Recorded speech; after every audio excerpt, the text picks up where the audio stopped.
Hello hello ഒരു morning routine mini വ്ളോഗാണ്. രാവിലെ എണീറ്റ് ഫ്രഷായി നേരെ കിച്ചണിലേക്ക് വെച്ച് പിടിച്ചു. മോർണിംഗ് ഡ്രിങ്ക് ഉണ്ടാക്കാൻ പോവുകയാണ്. കുമ്പളങ്ങ, ഒരു ചെറിയ കഷ്ണം ഇഞ്ചി, കറിവേപ്പില ഇത് വെച്ചിട്ടാണ് ഉണ്ടാക്കുന്നത്. വെള്ളം തീരെ ഒഴിക്കാതെയാണ് ഇത് അരിച്ചെടുക്കുന്നത്. അപ്പോൾ ജ്യൂസൊക്കെ ഞാനവിടെ ഉണ്ടാക്കി വെച്ച് കുടിക്കുന്നതിന് മുമ്പ് എനിക്ക് കുറച്ച് പണികളുണ്ട്. ഒന്ന് തൂക്കണം, ഡസ്റ്റിംഗ് ഒക്കെ ചെയ്യണം. അപ്പം അതും കൂടെ കഴിഞ്ഞിട്ടേ ഞാനിനി കുടിക്കാനിരിക്കൂ. അപ്പം കുറച്ച് നേരം ഇനി ജ്യൂസൊക്കെ കുടിച്ച് അങ്ങനെ ഇരിക്കും. ശേഷം ബാക്കി പണികളിലേക്ക്.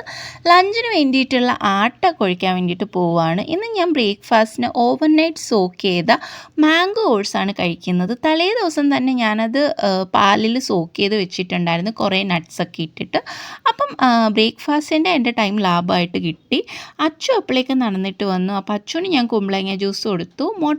ഞാൻ വേവിക്കാനായിട്ട് വെക്കുകയാണ്. ഇന്ന് ഉച്ചയ്ക്ക് ലഞ്ചിന് ചപ്പാത്തിയുടെ കൂടെ ഒരു സ്പെഷ്യൽ മുട്ട കുറുമ കറി ഉണ്ടാക്കാമെന്ന് വിചാരിച്ചു. അപ്പോൾ അതിന് വേണ്ടിയിട്ട് ഞാൻ 2 സവാള, ഇഞ്ചി, വെളുത്തുള്ളി, പച്ചമുളക്, കുറച്ച് കശുവണ്ടിയും കൂടിയിട്ട് ജസ്റ്റ് ഒന്ന് വാട്ടിയെടുക്കും. എന്നിട്ട് ഇതിനെ ഞാൻ ചൂടാറാൻ വെക്കും. ചൂടാറിക്കഴിഞ്ഞാൽ ഇതിനെ നമുക്ക് അരച്ചെടുക്കണം.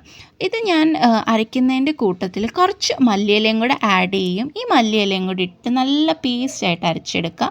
പിന്നെ നമ്മൾ പുഴുങ്ങി വെച്ചിരിക്കുന്ന ഈ ഒരു മുട്ടേനെ നമുക്കൊന്ന് മസാലയിൽ കോട്ട് ചെയ്തെടുക്കാം. കുറച്ച് മഞ്ഞൾപ്പൊടി, മുളക് പൊടി, ഉപ്പ് ഇതെല്ലാം കൂടെ ചേർത്തിട്ട് അത് കോട്ട് ചെയ്തിട്ടുണ്ട്. പിന്നെ ഒരു കടായിലേക്ക് കുറച്ച് ഓയിലും പിന്നെ ഏലക്ക, ഗ്രാമ്പൂ, പട്ട അതെല്ലാം കൂടി ഇട്ടിട്ട് ഈ ഒരു മസാല ഞാൻ അരച്ച് വെച്ച പേസ്റ്റും ഇട്ട് കുറച്ച് മസാലകൾ, ജീരകം, മഞ്ഞൾപ്പൊടി, മല്ലിപ്പൊടി, ഗരം മസാല ഇതെല്ലാം കൂടി ഇട്ട് നന്നായിട്ട് കുറുക്കിയെടുത്ത ശേഷം ഈ ഒരു മുട്ടയും കൂടെ അതിലേക്ക് ആഡ് ചെയ്തു.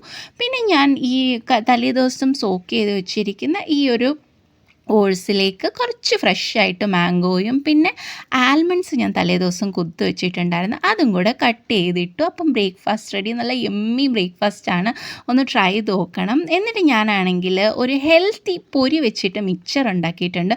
അപ്പോൾ ഇതിൻ്റെയൊക്കെ ഡീറ്റെയിൽ റെസിപ്പീസ് ഞാൻ എൻ്റെ ചാനലിൽ കൊടുത്തിട്ടുണ്ട്. താല്പര്യമുള്ളവർ കണ്ടു നോക്കൂ. അപ്പോൾ അടുത്ത വീഡിയോയിൽ കാണാൻ. ബൈ.